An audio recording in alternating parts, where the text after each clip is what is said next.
In this video, I'm going to show you how to install your forward-facing convertible car seat using the latch system or lower anchors and tethers.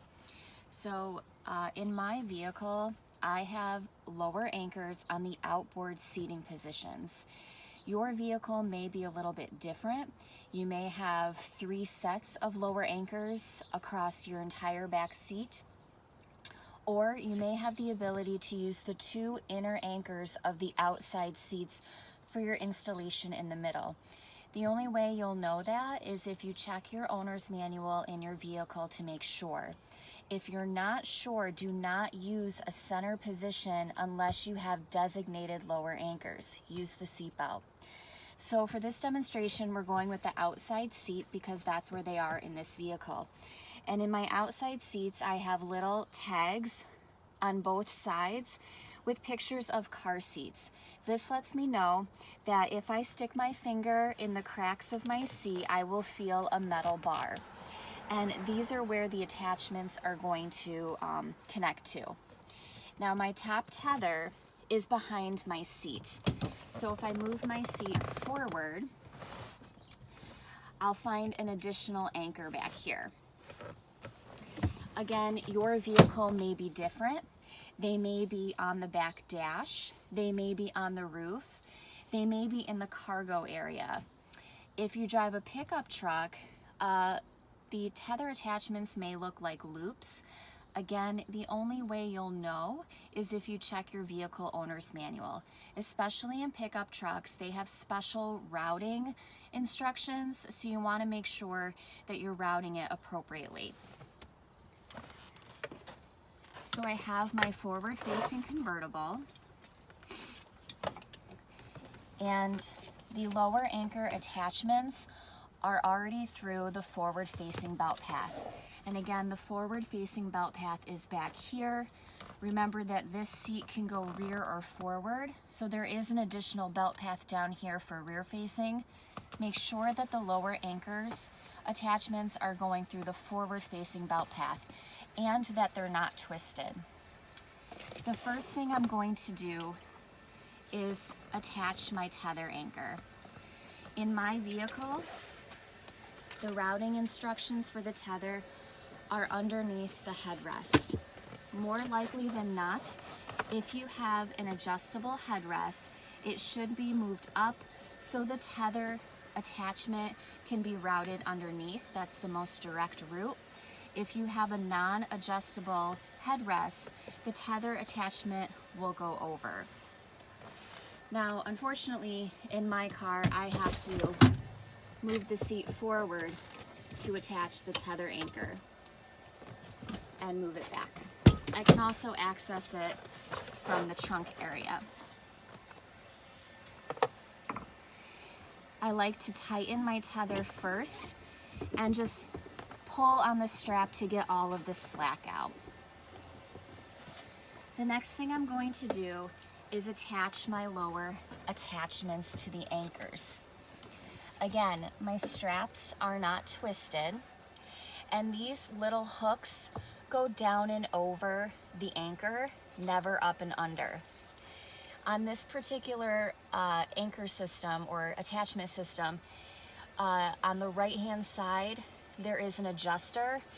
This is what will tighten and loosen the straps. So the gray button here, if you press it, will loosen everything when you go to uninstall it. So make sure that you find your metal anchor, attach your attachment, do the same thing to the other side, and make sure it's fully on the anchor, that you hear that click and that it's not catching on the fabric. Now, the next thing I need to do is tighten everything, because obviously this is far too loose and will not hold the seat in place. So one hand presses down on the seat, really compress into the vehicle, and then use the other hand to pull the adjuster strap towards you. The more you pull it towards you and the more slack you can get out of the attachment, the tighter the seat will be. Try to avoid putting your knee in. It doesn't need that much pressure, but if you still can't get it tight, you may have to try to put more weight into the seat. Now you're looking to get all of the slack out. The other thing that you can do with this particular seat is pull the fabric aside and reach through for that strap. That will allow you to get a little bit more slack out of the straps. Now when I think I have it tight enough, I'm going to check my work. And the way that we check to make sure that the seat is tight enough in the vehicle is by wiggling it from side to side and front to back at the belt path, so where you installed it. So I'm going to place my hands here and wiggle the seat with just a gentle tug back and forth and try to pull it away from the car. If you can't, or if you get less than an inch of space, then you know that it's tight enough. You can have up to an inch of wiggle room at the belt path, but no more. So if it's really sliding around, you need to tighten it up. So this is how you properly install your forward-facing convertible car seat with lower attachments and the top tether. Once you're finished with your installation, you can place your child flat into the seat.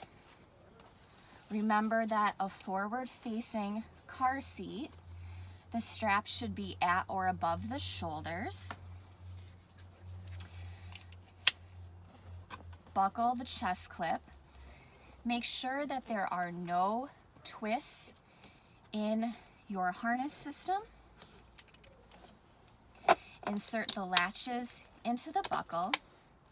And remember, pull all this slack out from the top first and then tighten. So remember, the strap between the legs will tighten your harness.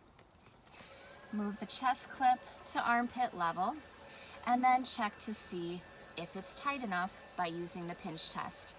Try to pinch the webbing at the collarbone. If you can't, then the harness is secure and tight.